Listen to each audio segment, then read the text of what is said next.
first and foremost, this is Cannabis Church on September 26, 2021, and we are live on MWE Networks at Twitch for video and live on Clubhouse for audio listeners. Thank you for watching this on your YouTube channel or listening to the official Cannabis Church podcast later on. These are my opinions and do not represent the views or opinions of anyone else but me. I'm not selling any cannabis here, and I'm not, or anywhere, and I'm not here to save your soul. But I do have shirts available, and so does KC. Welcome to Sunday service, where we preach about the holy healing plant, God's gift to Mother Earth and our sacred sacrament. No judge, just love. All pronouns, faiths or faithless, are welcome at Cannabis Church. We are here to end the stigma of the devil's lettuce and connect to better wellness personally, spiritually, socially, and for the planet. Whether you need to connect to humanity or the universe or the great creator of your choice, or if you just need good vibes and to meditate with love and light, all are welcome with green grace and in this safe and brave space. My name is Nydia, and I am a ganja clergy woman. I am also a cannabis wellness advocate and educator. I live in Michigan, and I'm also a canna mother. The labels can go on and on for days regarding all the boxes that I can check when asked on a questionnaire or when asked to fill out any kind of formula. I like to consider myself the pronoun Om. Just love. I, like you, am a human being, not a human doing. And I love that. When Casey asked me to do this particular sermon, first of all, it was weird as hell to think about it as a sermon. But I allowed my long-ass drive to Tennessee and back, which were 10 hours each way, to kind of give me the message. And a few words came up.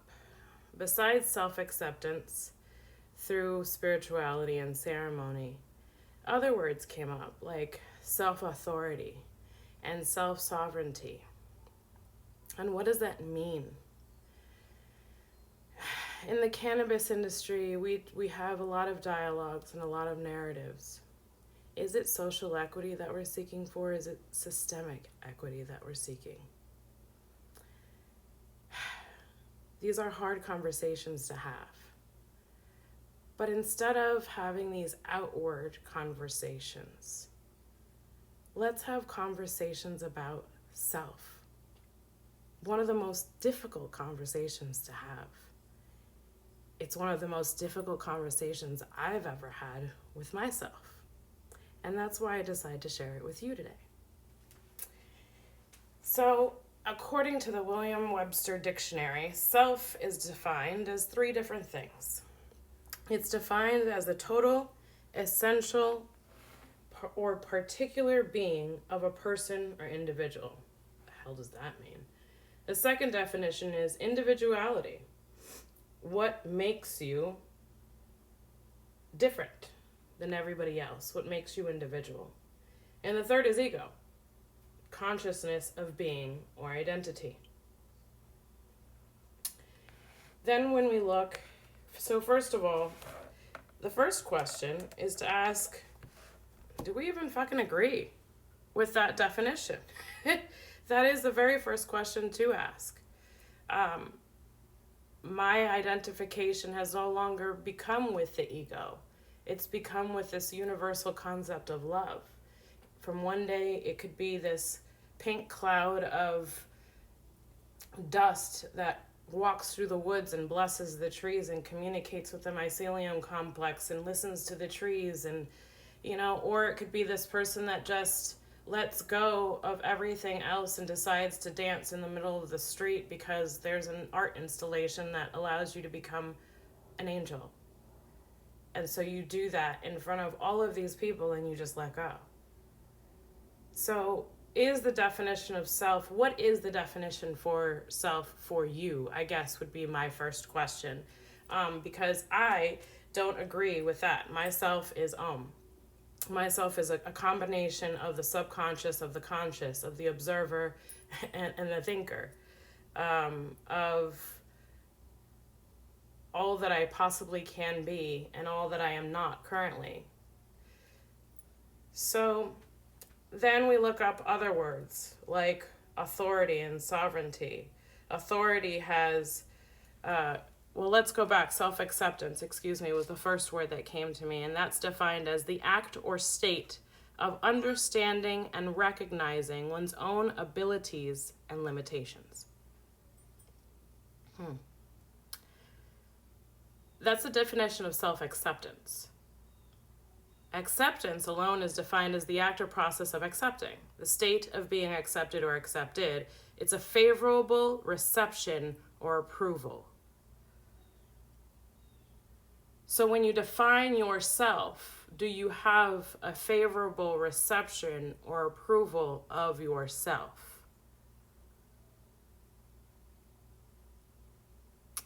Linda Arnold once said, in each moment, you're either practicing self-acceptance or you're judging yourself.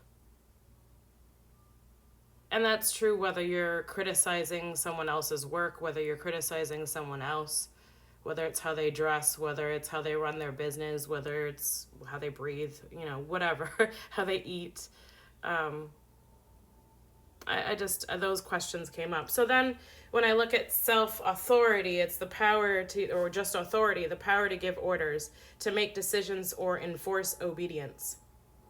A person or organization having power or control. And sovereignty is being supremacy of authority or rule. Do we have those of self, or are we just giving those away? For me, I can only speak for self. I know there's a lot of stories that have been parallel in terms of what I've heard here on Clubhouse and elsewhere, but cannabis allows me to tap into that area that I'm scared of going to, that place of self-authority, that place of self-sovereignty, that place of self-acceptance. It allows me to be brave enough to say, holy shit, I'm being triggered by that person that just cut me off, or holy shit, I'm being triggered by all the stressors, by the fact that my kid can't stop yelling my name, or the fact that I have to pay these bills, or the fact that I'm just not being in the now and accepting my presence as a present. So then we go into the definitions of spirituality and ceremony, because if I'm going to sit here and define acceptance and authority and self and sovereignty, what is spirituality? What is ceremony? And how does self-acceptance and spirituality and ceremony, how does that find cohesiveness? So spirituality is defined as, again, the very first question you have to ask when I say these definitions is, do I agree with that? Because these are the spells that are being cast upon us. This is the dictionary that we all go to look things up. So number one, spirituality is the state, quality, or fact of being spiritual. Point blank period. That's all you're required. A state, a quality, or a fact. That's it. The second one is a belief or manner of pursuing religious life. The third is the clergy. You can go online and become a Universal Life Church clergy person in a matter of minutes. So if spirituality is defined by that, then what? It could take you 2 minutes? If it's just a state, a quality, or a fact, what are we running from? Why is it so scary?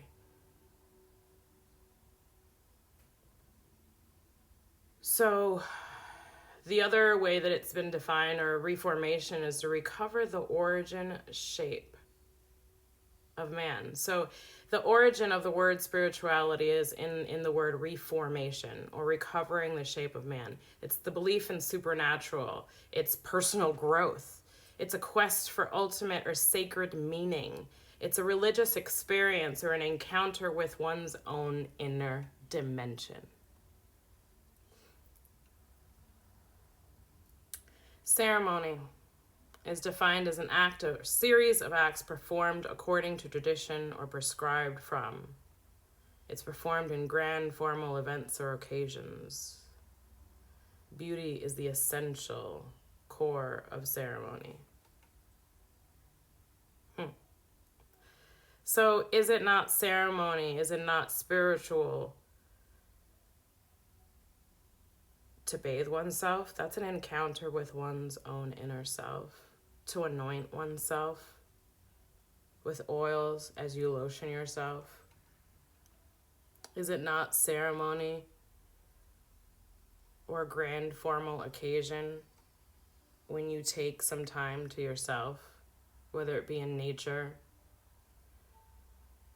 So I then started looking at different things like, how do you honor yourself in ceremony? How, there's a lot of how do you honor your ancestors in ceremony? Well, it took 4,000 something, almost 5,000 people for you to be here today. If you look at your parents and your parents' parents and your parents' parents' parents, and you keep on going down that lineage, there's been in a room with my mentor, artist Michael M., there's been certain talks about the possibility of everyone being traced down to a certain pool of genes. And so in honoring your ancestors, it is fundamentally honoring yourself. Because of them, you are here today. I am here today. We are here today. So how do you do that? Well, honoring one's own soul's purpose as a loving person. We are all love. We can all choose one or the other. They're all polarities. The second one is intentional actions towards yourself in honor of your ancestors. Whatever that means to you. If that means, whatever that means to you. However that looks. The third was to stay in direct communication with yourself. To listen. Some people can hear beings from other dimensions calling and speaking to them. Some people just hear ringing in their ears. Some people see butterflies a lot. Some people get coins left around for them. So, they come in different messages. These are yourself speaking to yourself. Sometimes it's the television. You're brainlessly watching it, and all of a sudden you catch one sentence. Write it down. That's you speaking to you. That's your ancestors speaking to you. The fourth is dream. Yeah, dream. In school, they used to tell you, stop daydreaming. No, dream. Please daydream. Please daydream. The fifth are those synchronicities that you see, those 1111s, those numbers, the walking, not walking into a room, but accidentally pushing a Clubhouse button and all of a sudden you're in a room and they're talking about just exactly the thing that you needed to hear. Or getting a message from someone on Instagram that just means the world to you and it just came randomly out of nowhere. These are those messages. These are those synchronicities. Please listen. That is you talking to you. That's the world just like ramming your head against a brick wall saying, hi, we're trying to talk to you. Please listen. So please listen. And the sixth is setting up space for yourself. Do you have space for yourself in your life? For yourself. Not for your passions, not for your business, not for anything else but you.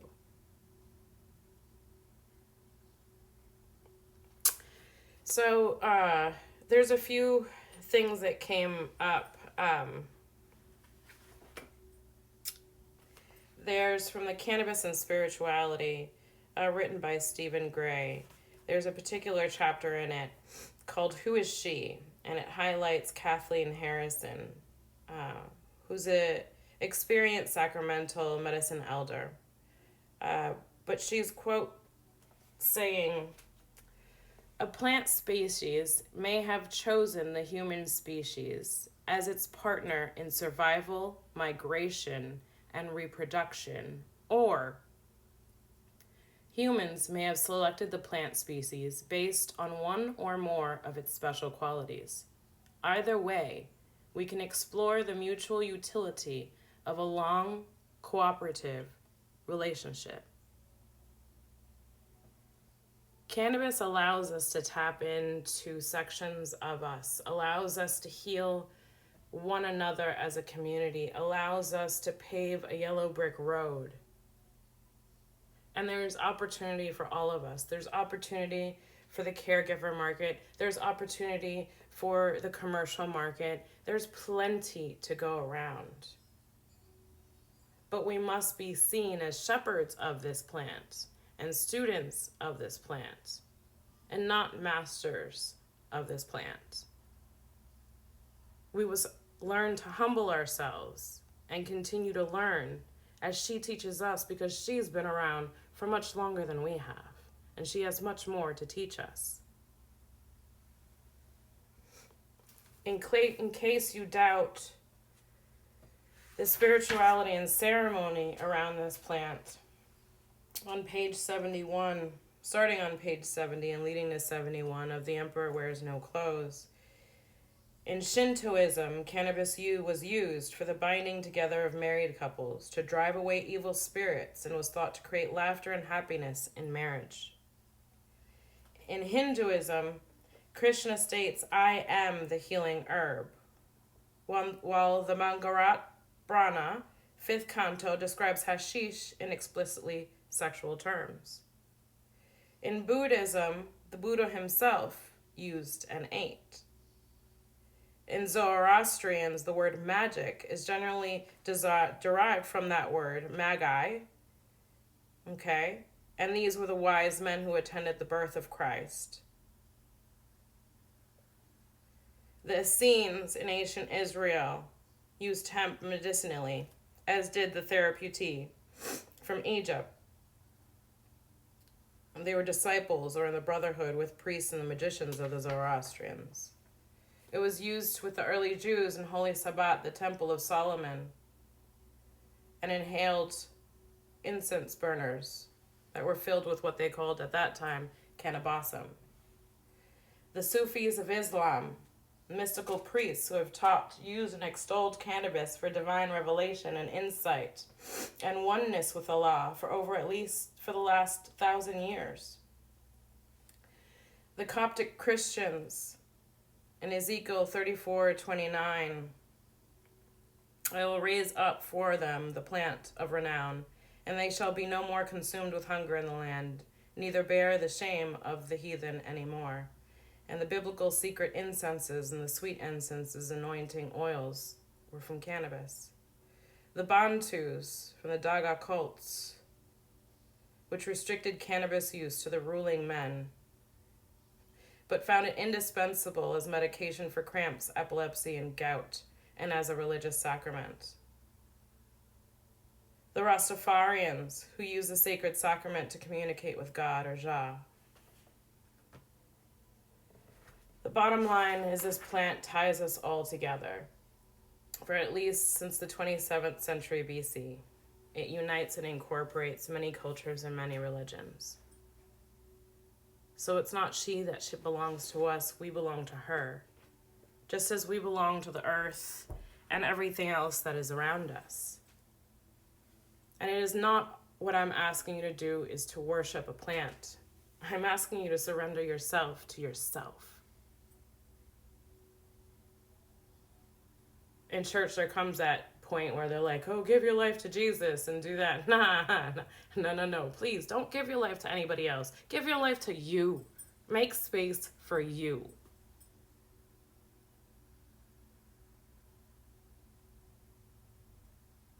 I think with that, I'm done. Thank you, Casey. I appreciate it. Many blessings. That was beautiful. I am grateful. And what a perfect way to end what the conversation began.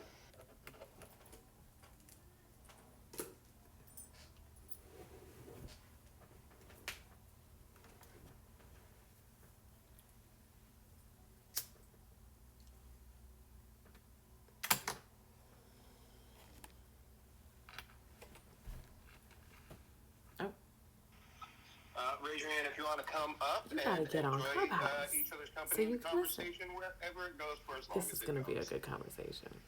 I'm gonna make some of you guys moderators so you can pull your friends up Thank too. you so much for joining. I don't even know how to chat. This is my first time on Twitch. So I don't even know what I'm doing, but thank you for coming. I appreciate y'all. I got a little emotional.